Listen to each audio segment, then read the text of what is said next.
গঙ্গা, তুমি ঋষভকে রুমটা দেখিয়ে দাও। হ্যাঁ, তুই আয় আমার সাথে। হ্যাঁ।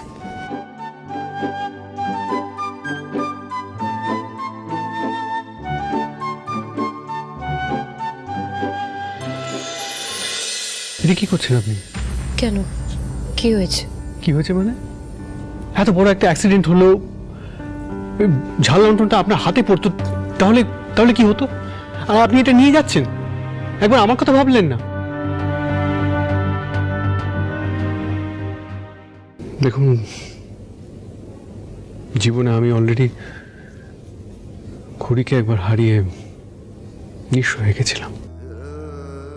তারপর এত বছর পর একজন বন্ধুকে পেয়েছি, তাকে হারাতে পারবো না।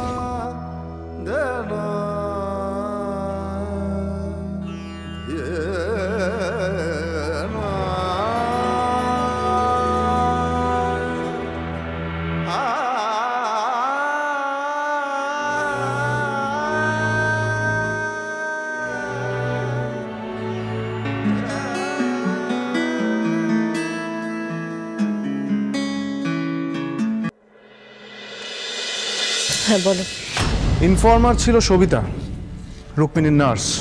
রুক্মিণী নিজে ফোন করতে পারেনি আমার সামনে, তাই জন্য ওই নার্সকে পাঠিয়ে গঙ্গার আয়ুষকে সাবধান করিয়েছিল। আর এটা জানার পর তুমি সবিতার সাথে মেরে দিয়েছি, জাস্ট একটা গুলিতেই খাল্লাস সবিতা।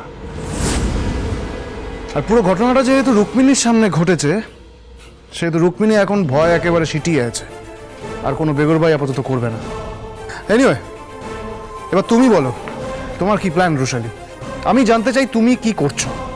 বিজয়া দশমী, লক্ষ্মী পুজো সব একে একে করে চলে যাচ্ছে, কিন্তু তুমি এখনো তোমার কাজটা শেষ করতে পারলে না কেন রুশালি? বৈনাক আজকে এই কাজটা করবো। লক্ষ্মী পুজোর দিন করতে পারিনি, তার কারণ হলো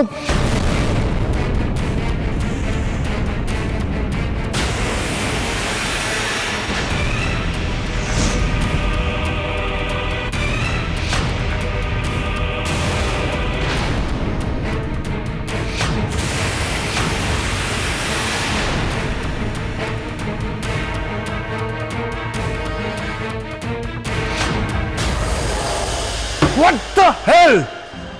কি করে করতে পারলে তুমি এটা? ঋদ্ধিকে তুমি নিজে বাঁচিয়ে দিলে।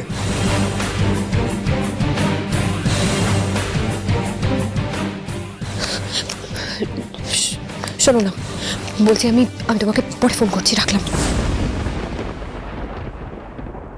আমি তোর ঘরটা গুছিয়ে দিতে বলছি, তুই এসব নিয়ে প্লিজ চিন্তা করিস না। আর তার থেকে গঙ্গা, আয়ুষ এই ব্যাপারটা একদম ভালো করে নিচ্ছে না, এটা আমি ভালো করেই বুঝতে পারছি, আর আশা করি তুইও বুঝছিস। তবে তুই তখন স্যারকে বারণ করলি না কেন? কারণ স্যার আমাদের গার্জেন, উনি যা করছেন যা বলছেন সবটা বুঝে শুনে সবার ভালোর জন্য করছেন। তুই প্লিজ এসব নিয়ে ভাবিস না। আর সত্যি কথা বলতে আমিও চাইছিলাম তুই কটা দিন এখানে থাক। দেখ, এই কটা দিনে যা প্রবলেম হয়েছে সেগুলো তো সলভ হয়নি। আমরা শুধু শুধু মমকে সন্দেহ করছিলাম। যে নিজের প্রাণের পরোয়া না করে স্যারকে বাঁচিয়েছেন, সে কখনো স্যারের ক্ষতি করতে পারেন না। কিন্তু তাহলে এটা করছেটা কি, সেটাই না আমাদের খুঁজে বের করতে হবে। মানে এভাবে শুধু শুধু অকারণে কাউকে সন্দেহ করা যাবে না। আর আমরা ভুল সন্দেহ করিনি গঙ্গা।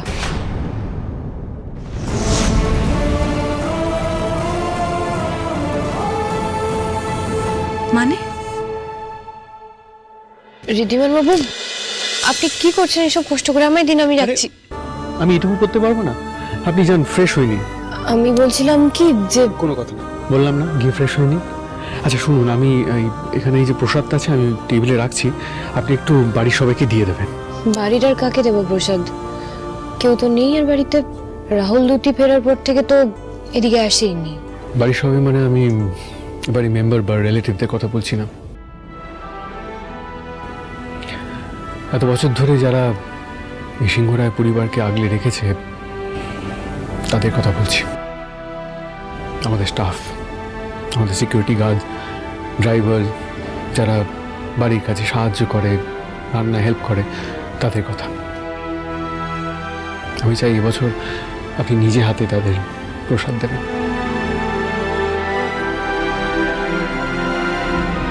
কি ভাবছেন আপনি?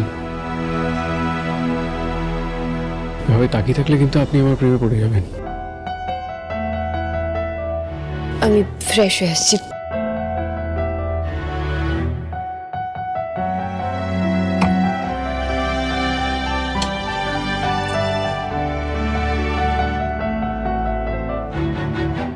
বাবা, আমার কথা রুক্মিণী সিংহ রায় অকওয়ার্ড ফিল করলেন?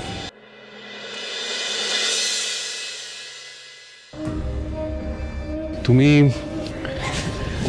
তুমি এখানে এটাই জিজ্ঞেস করতে এসেছো তো যে আমি কেন ঋষভকে এখানে থাকতে দিলাম? আমি আসলে হ্যাঁ মানে সেটাই বলতে এসেছি যে মানে তোমার ডিসিশনে আমি কোনো কোয়েশ্চেন করছি না। আমার একটু ওই অস্বস্তি। দেখো আয়ুষ, আমি এক কথা বারবার বোঝাতে পছন্দ করি না। তার কারণ আমি মনে করি মানুষ যদি নিজে থেকে মন থেকে না রিয়েলাইজ করে তাহলে তার মনের ভেতরের অন্ধকারকে সে কোনোদিন দূরে সরাতে পারবে না। আমি তোমায় বুঝিয়েছি, গঙ্গা আমার ধারণা তোমাকে বারবার বুঝিয়েছে যে ওর আর ঋষভের সম্পর্কটা কি, আর সেটা যে শুধুই বন্ধুত্বের সে তুমি বুঝতে পারছো না। তোমার জেদ, তোমার চিন্তাধারা থেকে তুমি বেরোতে পারছো না। আর তাই জন্য ইচ্ছে করে ঋষভকে এ বাড়িতে থাকতে বলেছি। তুমি যখন বারবার ওদের দেখবে তুমি ইভেনচুয়ালি রিয়েলাইজ করবে যে ওরা যেটা বলছে সেটা ঠিক। ওরা বন্ধু ছাড়া আর কিচ্ছু না। হ্যাঁ, প্রথম প্রথম তোমার কষ্ট হবে, খারাপ লাগবে, রাগ হবে, কিন্তু আমি জানি যে ইভেনচুয়ালি ইউল রিয়েলাইজ তুমি ভুল করেছিলে। আর বাবার হয়ে তোমার ভেতরে এই বিষটা থাকুক সেটা আমি কিছুতেই চাইব না, তাই আমি এটা করেছি। আমি যা করা করেছি, কিন্তু তোমার উপর ডিপেন্ড করছে তুমি কি করবে।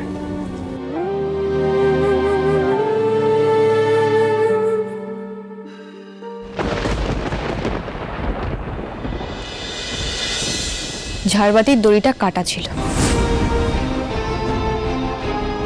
আমি ওই বাড়ি থেকে আসার আগে সবটা আরেকবার চেক করে এসেছি, কারণ আমার বারবার মনে হচ্ছিল ঝাড়বাতির দড়িটা এমনি এমনি কেটে বা ছিঁড়ে যেতে পারে না, যদি না কেউ ইচ্ছা করে করে।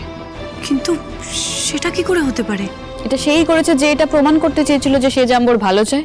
মানে মম, দেখো, আমাদের সন্দেহ তালিকা থেকে কাউকেই বাদ দেওয়া যাবে না, আর জাম্বোকে একবার আমাদের সাবধান করে দিতে হবে। কিন্তু এটা যদি আমরা স্যারকে বললে স্যার তো কিছুতেই বিশ্বাস করবেন না, উল্টে আমাদের ভুল বুঝবেন। আমার মনে হয় গঙ্গা, বনি ম্যাডাম ডিরেক্টলি স্যারকে সবটা জানানোর কথা বলছেন না। মানে বলছেন যে আমরা আস্তে আস্তে স্যারকে হিন্ট দিই, কারণ আমাদের সন্দেহ যদি সত্যি হয়, যেদিন পুরো সত্যিটা স্যারের সামনে আসবে সব থেকে বড় ঝাটকা কিন্তু স্যারই খাবেন। একদম ঠিক। তোমার মতো এরকম ইন্টেলিজেন্ট ছেলে না আমাদের ডিপার্টমেন্টের খুব দরকার। আচ্ছা ঋষভ, তুমি তোমার রিসার্চটা শেষ করে তুমি একবার অ্যাপ্লাই করছো না কেন? বনি ম্যাডাম, ঋষভ আসলে আমার অ্যাম্বিশনটা একটু অন্যরকম, তো তাই কখনো ট্রাই করা হয়নি, তাই না গঙ্গা? আমার ডিপার্টমেন্ট থেকে আমার কাজের সম্বন্ধে কাউকে কিছু বলা বারণ আছে, তাই গঙ্গা প্লিজ কাউকে কিছু বলিস না। কিচেন থেকে প্লেট নিয়ে এসে প্রসাদগুলো ভাগ করে দিই সবাইকে। ম্যাডাম, হ্যাঁ বলুন। একজন আপনার সাথে দেখা করতে এসেছেন। আমার সাথে দেখা করতে এসেছেন? কে? তা তো জানি না ম্যাডাম, একজন লোক এসেছেন, বলছে আপনার সাথে খুব দরকার আছে। ওকে, শুনুন না, বলছি এতে লক্ষ্মী পুজোর প্রসাদ আছে, আপনারা সবাই একটু ভাগ করে নেবেন, Okay, ঠিক আছে? madam. আমি গিয়ে দেখা করে আসছি। আমার সাথে আবার কে দেখা করতে আসবে?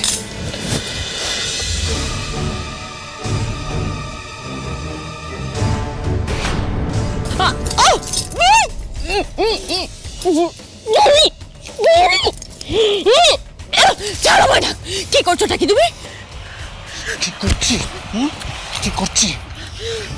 রুক্মিণী আমাকে ডাবল ক্রস করার চেষ্টা করেছে, তার জন্য ওর কি অবস্থা হয়েছে তুমি খুব ভালো করে জানো। তুমিও যদি একই পথে হাঁটার চেষ্টা করো তাহলে কিন্তু এই মৈনাক তোমাকেও ছেড়ে কথা বলবে না। আশা করি এতক্ষণ আমার এখানে উপস্থিতির কারণটা তুমি বুঝে গেছো। এই কোন মৈনাককে দেখছি আমি, যাকে আমি এত ভালোবাসি, আজ সেই আমার মাথায় বন্দুক ধরতে একবার ভাবছে না?